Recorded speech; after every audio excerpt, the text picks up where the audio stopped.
everybody. Welcome to my Ankuran biology channel. তো আজকে আমরা দশম শ্রেণীর জীববিদ্যার বিবর্তন বা অভিব্যক্তি অর্থাৎ ইভলিউশন এই অধ্যায়ের প্রথম ক্লাস শুরু করছি।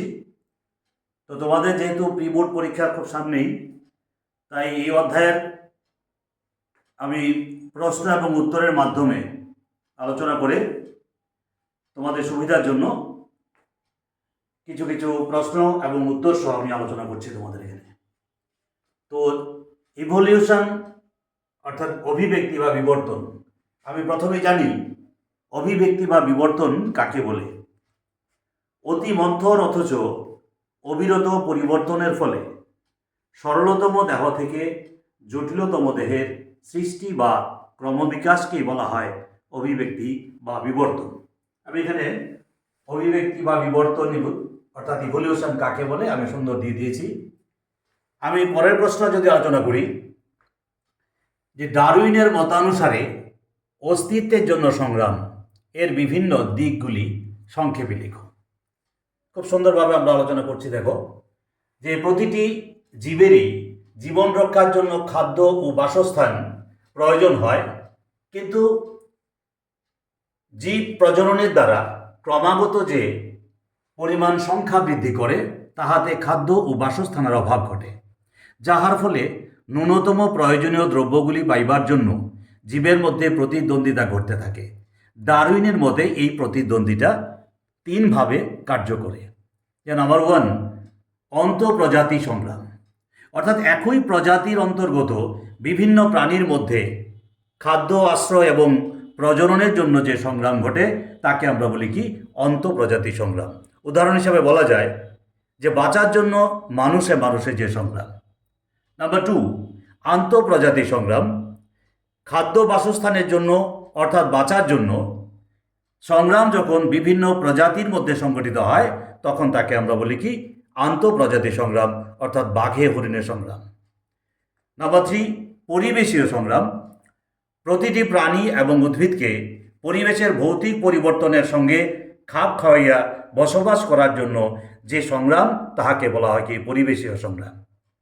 যেমন খরা, বন্যা, ঝড়, বৃষ্টি, ভূমিকম্প, শীত ইত্যাদির বিরুদ্ধে জীবের বেঁচে থাকার সংগ্রাম। এবার আসি আমরা সমসংস্থ বা হোমোলোগাস অঙ্গ এবং সমবৃত্তি বা অ্যানালোগাস অঙ্গ কাকে বলে। তো প্রথমে বলি সমসংস্থ বা হোমোলোগাস অঙ্গ, যে উৎপত্তিগতভাবে ও গঠনগতভাবে একই রকম ও কার্যগতভাবে আলাদা রকমের অঙ্গকে সমসংস্থ বা হোমোলোগাস অর্গান বা অঙ্গ বলে। উদাহরণস্বরূপ বলা যায় পাখির ডানা, বাদুড়ের ডানা, ঘোড়ার অগ্রপথ, মানুষের হাত, তিমির প্যাডেল ইত্যাদি প্রাণীর সমসংস্থ অঙ্গ। ঠিক সেরকম উদ্ভিদের মধ্যে যদি আমরা বলি যে কাটা মেহেন্দির শাখা কণ্টক, ঝুমকুলতার কাণ্ড আকর্ষ, ফণী মনসার বর্ণকাণ্ড, আদার স্ফীতকন্দ প্রভৃতি উদ্ভিদের সমসংস্থ অঙ্গ। এবার আসি আমরা সমবৃত্তি বা অ্যানালোগাস অঙ্গ, যেসব অঙ্গের উৎপত্তি ও গঠন আলাদা হলেও একই ধরনের কাজ করে তাদের সমবৃত্তি বা অ্যানালোগাস অঙ্গ বলি। যেমন পতঙ্গ, বাদুড়, চামচিকা প্রভৃতির ডানা, এবং উদ্ভিদের ক্ষেত্রে বললে মটর গাছের পাতার আকর্ষ, ঝুমকুলতা কাণ্ডের আকর্ষ প্রভৃতি উদ্ভিদের সমবৃত্তি অঙ্গের উদাহরণ। এবারের প্রশ্নটা আসি আমরা জীবাশ্ম বা ফসিল বলতে আমরা কি বুঝি। যে ভূগর্ভের পাললিক শিলাস্তরে বহু বছর ধরে সুরক্ষিত জীবের দেহ বা দেহাংশ অথবা তাদের অস্তিত্ব নির্দেশক ছাপ বা চিহ্নকে জীবাশ্ম বা ফসিল বলে। আর এই জীবাশ্ম থেকে আমরা কি জানতে পারি? জীবাশ্ম থেকে আমরা জৈব বিবর্তনের ধারাবাহিকতা জানতে পারি।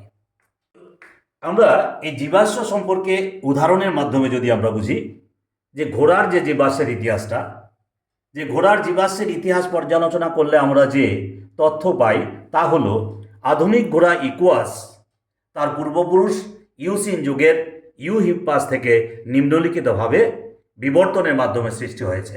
আমরা এখানে ছকের আকারও দিয়ে দিয়েছি যে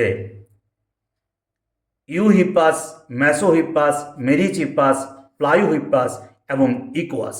অর্থাৎ ঘোড়ার পূর্বপুরুষ ছিল ইউহিপ্পাস এবং বর্তমান ঘোড়া যেটা আছে সেটা হলো ইকোয়াস। এখানে সুন্দর আমরা ছবির মাধ্যমে দেখিয়েছি যে যে প্রথম যে আদি ঘোড়াটা ছিল দ্যাট ইজ ইউহিপ্পাস, এই ধরনের আকৃতি ছিল, তার পায়ের অবস্থাটা ছিল এরকম। বর্তমানে যে ঘোড়া আছে যেটাকে আমরা বলি কি ইকোয়াস, তার আকৃতিটা এখন বর্তমান ঘোড়া এবং তার পায়ের আকৃতিটা এরকম আছে। এখানে আমরা সুন্দরভাবে জীবাশ্মের অর্থাৎ ঘোড়ার জীবাশ্মের পর্যায়ক্রমগুলি ছকের আকারে এবং ছবির আকারে দেখিয়ে দিয়েছি। তো আশা করি তোমাদের এই অধ্যায় থেকে এই প্রশ্নগুলি খুব কাজে আসবে। আমরা যে যে প্রশ্নগুলি আলোচনা করলাম এই প্রশ্নগুলি তোমরা সুন্দর করে খাতায় তুলে নেবে। এগুলি এই অধ্যায়ের প্রথম দিকের সম্ভাব্য কিছু প্রশ্ন। আজকে তাহলে আমরা এখানে রাখছি। পরবর্তী ক্লাসে এইভাবে আমরা এই চ্যাপ্টারের আরও কিছু প্রশ্ন নিয়ে আলোচনা করব। সবাই ভালো থাকবে।